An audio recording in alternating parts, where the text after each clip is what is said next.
Hello guys, welcome to 5th generation hobby shop. Testing lang tayo ng unit. Quick review kay Sir Albert Paguya. Crossman 1322 variable pump.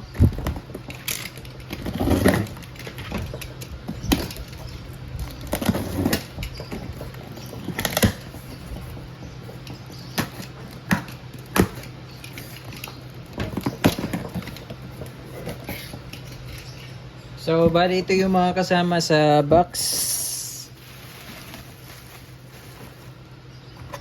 Shoulder stock.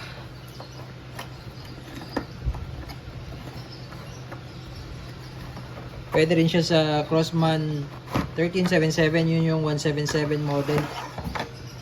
Ito yung Crossman 1322 caliber 22 pellets. Shoulder stock.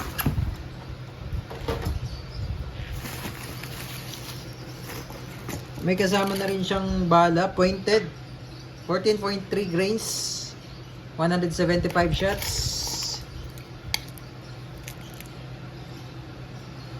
Ayan.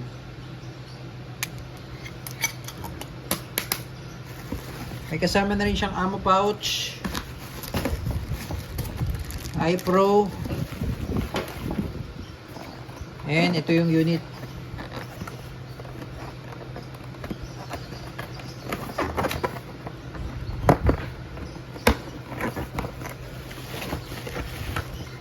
Crossman 1322 owner's manual. So minimum of 3 pumps, maximum of 10 pumps. Regardless sa pump is equal to 1 shot. So meron siyang crossbolt safety, safe, fire sa kabila. Kung ipapump mo siya ng 10, mas malakas.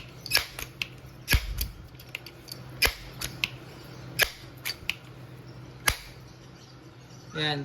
So regardless of the pump is equal to 1 shot. Yan. Crossman 1322. Testing natin. Sa paglo-load pala ng bala, ganito lang. Ipapump lang muna natin siya ng 3. Yan yung minimum. Then maximum 10 pumps.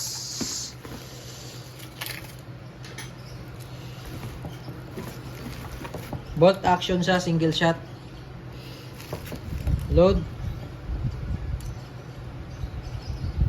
Shallow load. Then ready to fire.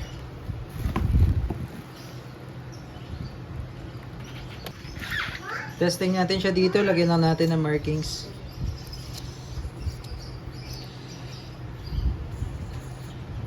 Hilugan lang natin yung may mga tama. So 3 pumps. Tingnan natin kung tatagos ba sa lata. 3 pumps.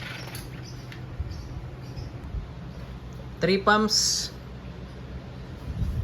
Firing.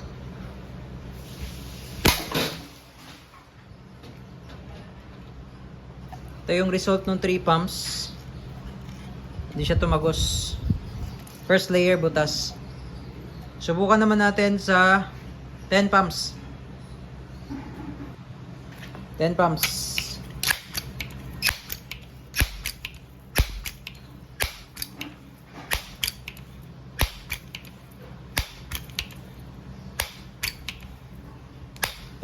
Maximum po yun, 10 pumps. Huwag nyo po ilalagpas sa 10. Hanggang 10 pumps lang.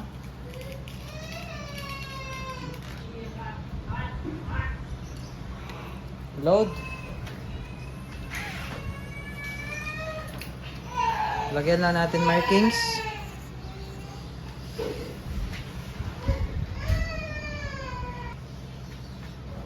Ten pumps.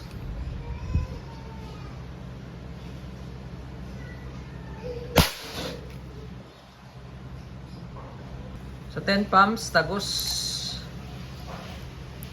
Entry, exit. 10 pumps.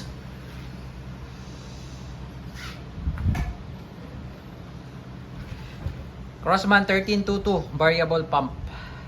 So hindi nyo na kailangan dito ng CO2, pump ka lang ng pump. pump, then load. So regardless of the pump, kung nakailan pump ka, is equal to 1 shot. Bolt action, single shot, variable pump, Crossman 1322 by Crossman.